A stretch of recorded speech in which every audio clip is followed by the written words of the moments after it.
पाकिस्तान के एक साबिक चीफ जस्टिस हैं अनवर ज़हीर जमाली। चेहरे पे सुन्नत रसूल और बड़ा नूरानी चेहरा और बड़ा तकवा। बिस्मिल्लाहिर्रहमानिर्रहीम। I am Mahmood Niazi and you are watching my Facebook and YouTube channel. To all my respected viewers, आप जहाँ भी हैं खुश खुर्रम रहें एंड अस्सलाम वालेकुम व रहमतुल्लाहि व बरकातुहू।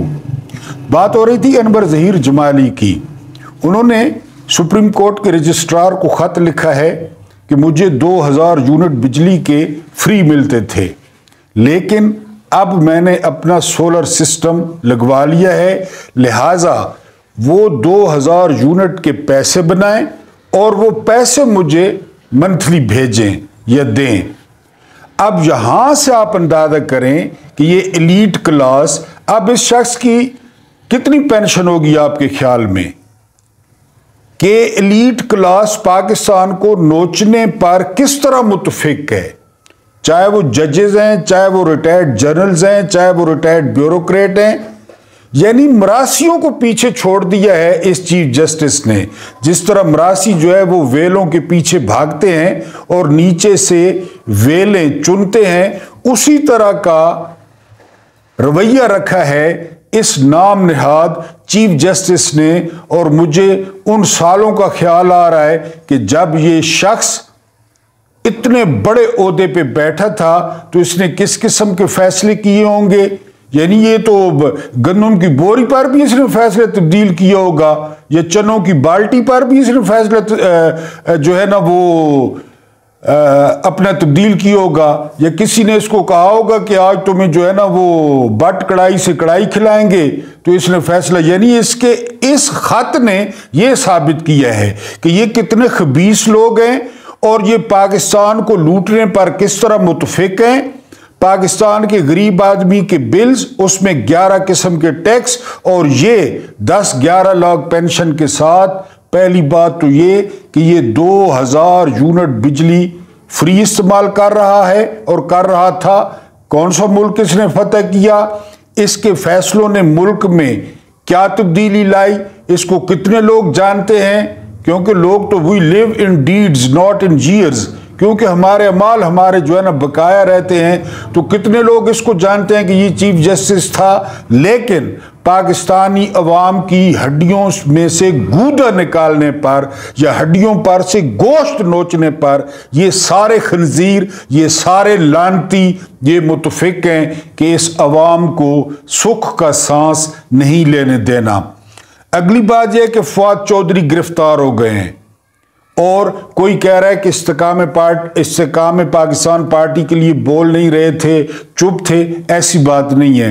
मैं आपको असल वजह बताता हूं। आज से कुछ दिन पहले फवाद चौधरी ने कुछ सफारतकारों से मुलाकात की है और फवाद चौधरी ने पाकिस्तान में बुनियादी इंसानी हकूक की जो खिलाफ वर्जियाँ हो रही हैं, एक तो उस पर तशवीश का इजहार किया है।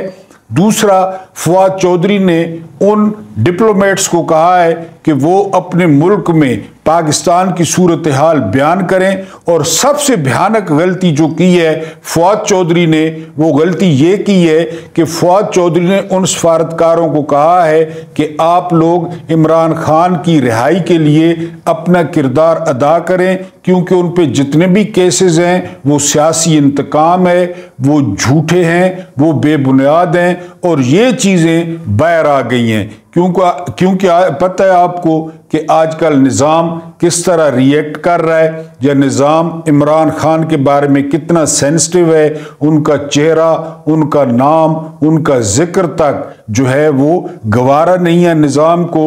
तो ये बातें बाहर आई हैं फवाद चौधरी की कि उन्होंने मगरबी डिप्लोमेट्स को कहा है कि वो इमरान खान के लिए आवाज़ बुलंद करें। इस बात का बाहर पता चलना था कि फवाद चौधरी को गिरफ्तार कर लिया गया है और अब प्रोग्राम यह है कि उनको ठीक ठाक रगड़ा लगाया जाएगा और उस वक्त तक रगड़ा लगाया जाएगा जब तक वो कोई गलीज किस्म की प्रेस कॉन्फ्रेंस चेयरमैन पीटीआई के खिलाफ नहीं करते, उन पर इल्जामात की बौछार नहीं करते।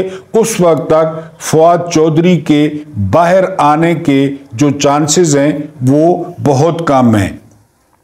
सर्वे के मुताबिक जो इस्टेब्लिशमेंट का है कि लाहौर में न नवाज शरीफ जीत रहा है, न शहबाज शरीफ जीत रहा है, न मरियम बीबी जीत रही हैं और न हमजा कुकड़ी जीत रहा है। लेकिन ये उस सूरत में कि जब इलेक्शन अगर साफ और शफाफ होते हैं, अगर जिसको वोट दिया जाए उसका निकलता है, तो ये जो तुरम खान है नून लीग के, इनमें से कोई भी नहीं जीत रहा।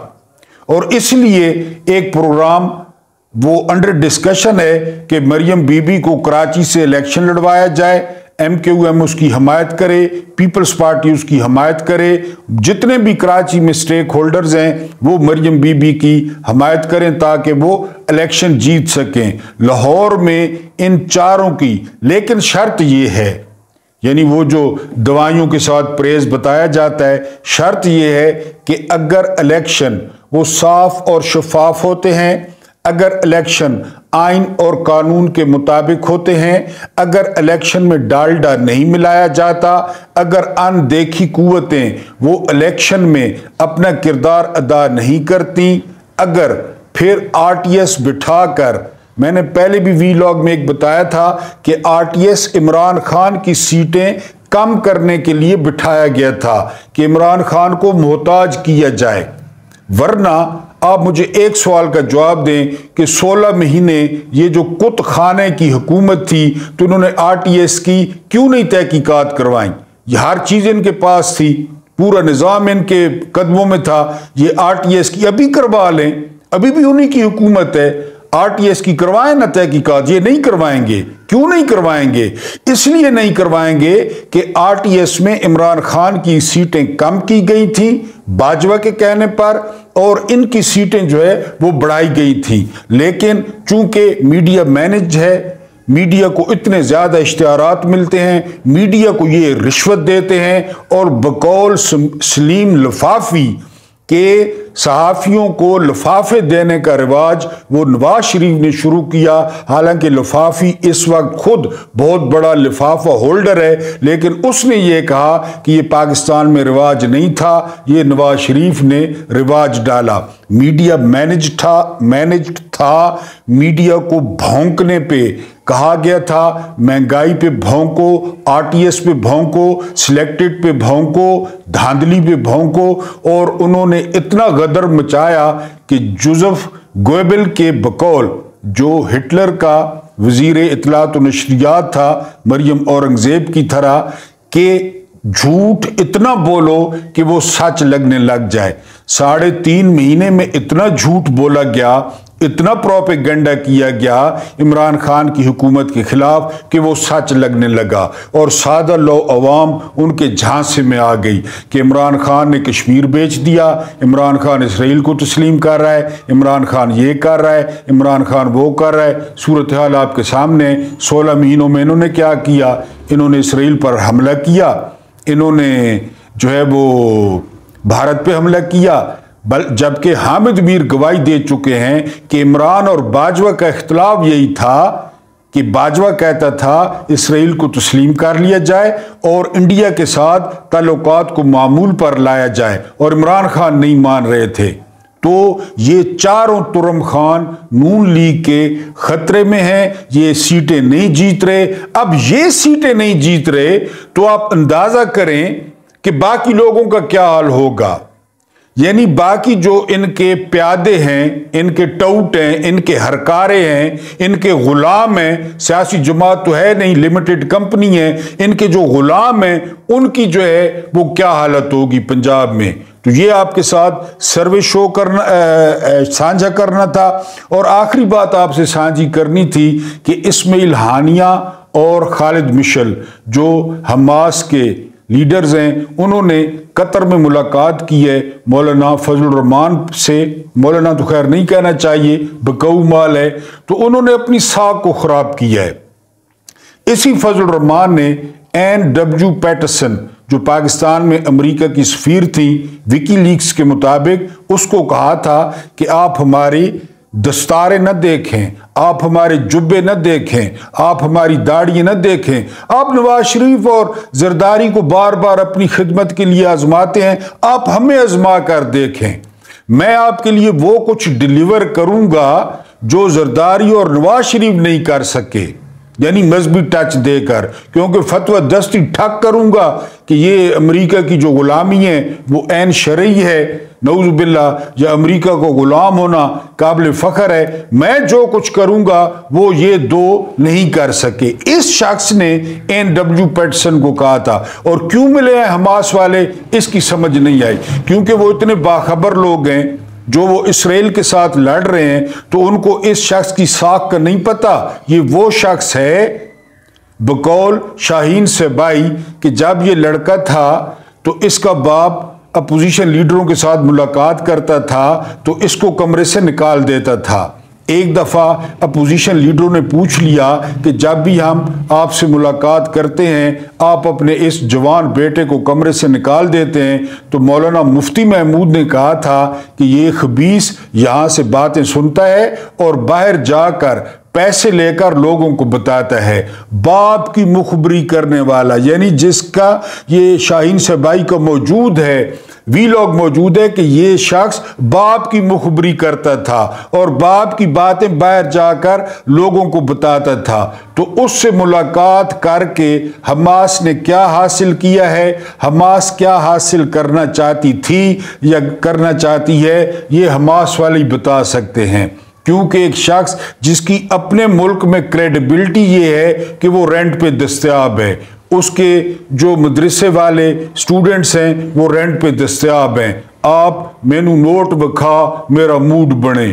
आप अब ये बात भी बिल्कुल वाज़ेह हो गई है कि नवाज शरीफ को निकलवाने के लिए वो जो इसका धरना था वो बाजवा और जनरल फैज ने करवाया था कि इमरान खान को प्रेशराइज किया जाए, और वाकई किया गया, और इधर से उन्होंने नवाज शरीफ को निकलवा दिया कि प्लेटलेट्स इतने हो गए हैं, कल मर जाएगा, परसों मर जाएगा, 2 घंटे बाद मर जाएगा। जब इधर एक इस्लामाबाद का चीफ जस्टिस और मौजूदा सुप्रीम कोर्ट का जज वो गारंटियां मांग रहा था अतर मिनल्ला कि आप गारंटी दे सकते हैं कि नवाज शरीफ जो है ना वो जिंदा रहेगा, अब तो कोई गारंटी नहीं मांग रहा, अब तो कोई नहीं पूछ रहा इमरान खान के बारे में, अब तो कोई नहीं पूछ रहा यास्मीन राशिद के बारे में, अब तो कोई नहीं पूछ रहा बीमार महमूद रशीद के बारे में, अब तो नौजवान लड़कियों और घरेलू खातून को कोई नहीं पूछ रहा, अब तो गारंटियां कोई नहीं मांग रहा।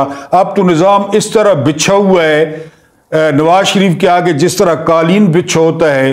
तो बहरहाल हमास से ये कहना था कि उन्होंने अपनी क्रेडिबिलिटी को मुतासिर किया है।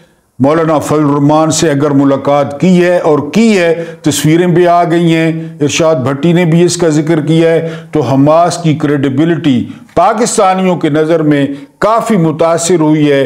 क्योंकि कहा जाता है कि दुनिया में जहां भी जंग लगे तो अमरीकी बहरी बेड़े फौरन हरकत में आते हैं और पाकिस्तान में चंदे के बॉक्स वो फौरन हरकत में आ जाते हैं। तो ये वो लोग हैं जो कैंप लगाएंगे, जो चंदे हासिल करेंगे, लोगों से चंदे लेंगे और फिर खा पी जाएंगे, जो ये शुरू से कर रहा है।